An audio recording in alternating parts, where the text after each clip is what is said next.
Hindi ko na natapos yung video kagabi. Tatakbo sana ako pero umulan. Ngayon, ang mission natin, magsasubmit tayo ng 10 internship application sa 10 companies na gusto kong pasukan. Try ko ulit na araw-arawin yung pag-upload sa YouTube. Lahat ng mga long format ko, gagawin ko rin ng short format. Tapos iba pa yung talagang short format ko na shoot. So nilista ko dito yung mga internship na gusto kong pasukan. Siyempre, yun lang ang pinaka-highlight na kailangan natin gawin. Pero yung mga, siyempre, mga iba nating mga task or responsibilities. Siyempre, given na yun, video na lang din natin. Mag-workout, magbasa, alam mo na. So, diba? So yun ang mga kailangan nating i-accomplish ngayong araw. Parang bago ka mag-start, kailangan mo atang makumpleto yung, I think, 9 or 10 requirements. So far, nakakatatlo pa lang ako. So ito, SGV talaga yung number 1 kong gusto na kahit dati pa. SGV yung gusto kong pag-internshipan na company. Big Four, di ba? Kumbaga, hopefully, di ba, na mapasukan natin. Ito mahirap to kasi lalo na pag wala kang kilala. Nag-create ako ng account ngayon dito, ayan, sa SGV. Yan, kapit tayo, gang.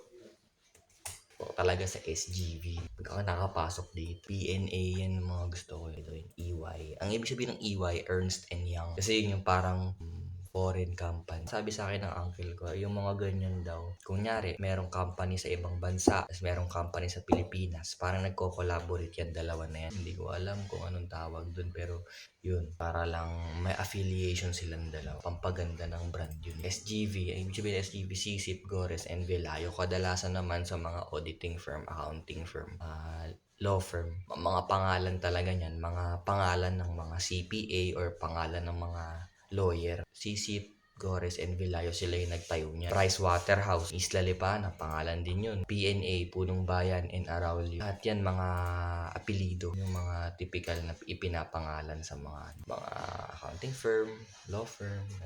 Sa law firm, wala akong masyadong alam.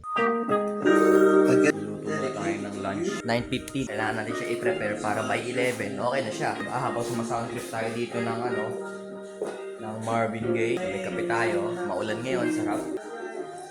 Thank you, Lord. Talagang smudgy talaga kasi may plastic pa yung ko eh. Para patunayan ko sa inyo. Kasi, hindi ko pa pwede tanggalin eh. Putik para akong tuloy na nasa 2018. So, nandito ako sa kusina ngayon at start na tayo magluto. Ang lulutuin natin ngayon, ito. Plus, isda. So, madali lang to, basic na basic lang.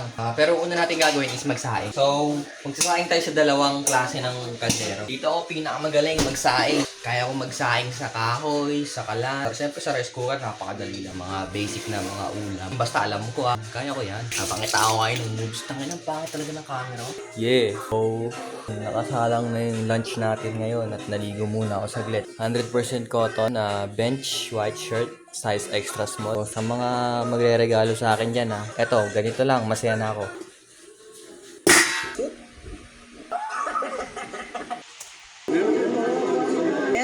Really? Nah. What are you acting like you from the Bronx? This is not the Bronx. It's not.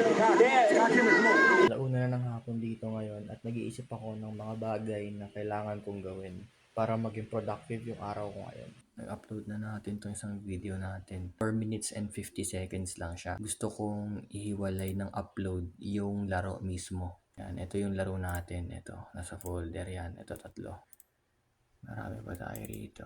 Wow. Dami pa to. Dami pa tayo edit. Easy lang. Easy lang yung tagbo natin ngayon. Magre-record tayo ng Strava na. Pero isakto ng 30 minutes, 5 km yun ang target natin. Isiran lang. Sa tapat tayo sa ilaw. Sa stretching naman, kahit ano naman yan, basta ma-warm up nyo lang yung katawan nyo. Ako ang fina-focus ko na i-stretch hips, tsaka lower back, tsaka shins. Bakit tayo? Safe lang kahit masyado mabigat yung takbo natin. Pagod. Hindi naman masyado mabigat yung takbo natin. Tapos ko lang tumakbo yung 5K. Medyo lagpas tayo sa 30 minutes. Bihis muna tayo.